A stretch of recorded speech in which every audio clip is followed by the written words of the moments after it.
Tiež kupuješ akcie, keď vidíš strong buy? Alebo keď o nich natočí nejaký youtuber pekné video? V tomto videu vám ukážem, prečo sa na to nedá úplne spoliehať a prečo veľa investorov práve kvôli tomu prichádza o peniaze. A na konci vám prezradím, čo je oveľa dôležitejšie pre mňa ako ratingy analytikov. Veľa ľudí sleduje analytikov a čaká, že akcie pôjdu hore. Lenže realita trhu takto nefunguje. Ratingy ti môžu pomôcť pochopiť firmu, ale nemal by byť dôvod, prečo ju kupuješ. Ja osobne radšej investujem vtedy, keď je okolo akcie pesimizmus alebo ticho. Napíš mi do komentára, ktorá firma je teraz úplne mimo pozornosti. A keď príde hype, skôr sledujem svoje zisky. Keď analytik zmení rating z hold na buy, cena už často stihla vyrásť. To znamená, že ideš neskoro. Napríklad Lam Research, akcia za posledný rok sa zhodnotila o 300% a aktuálne má rating strong buy. Zisťoval som, aké ratingy mala firma rok dozadu.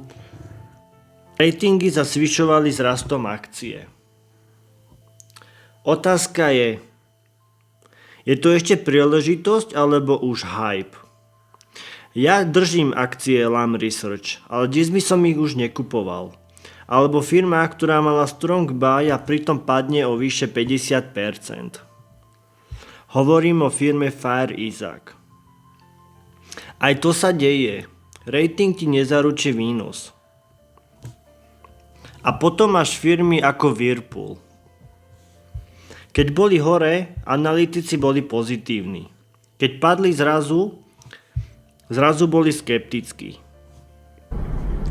Analytici vychádzajú z dnešných informácií, lenže trh sa hýbe podľa toho, čo ešte len príde. Je to ako jazda v noci. Vidíš len tam, kam svietia svetla. Ale o výsledku rozhoduje to, čo ešte je v tme. Trh odmenuje tých, ktorí správne odhadnú budúcnosť. A nie tých, ktorí najlepšie popíšu prítomnosť. To isté platí aj pre youtuberov. A ja robím videá o investovaní. Ale to neznamená, že ich máš slepo kopírovať. Každý má inú toleranciu rizika. Napríklad tento rok som spravil 3 nákupy. 2 z nich sú momentálne v strate. Ale aj napriek tomu porážam index. Najlepšie príležitosti vznikajú v pesimizme. A najväčšie chyby vznikajú, keď je hype. Podľa mňa má väčší zmysel sledovať nákupy insiderov. Pretože keď CEO alebo manažment kupujú vlastné akcie za svoje peniaze, je to oveľa silnejší signál než nejaký rating analytika. Najradšej mám situácie, keď je okolo akcií pesimizmus, ale insideri nakupujú. To je pre mňa strong buy. Takže jedna z najväčších chýb začínajúcich investorov je, že slepo sledujú analytikov, youtuberov alebo rôzne odporúčania na internete. Namiesto toho, aby mali vlastný investičný systém. Ak sa vám nechce robiť si vlastné analýzy, asi bude lepšie kúpiť si nejaké ETF. V ďalšom videu sa pozrieme na ďalší problém, ktorý zažívajú začínajúci investori.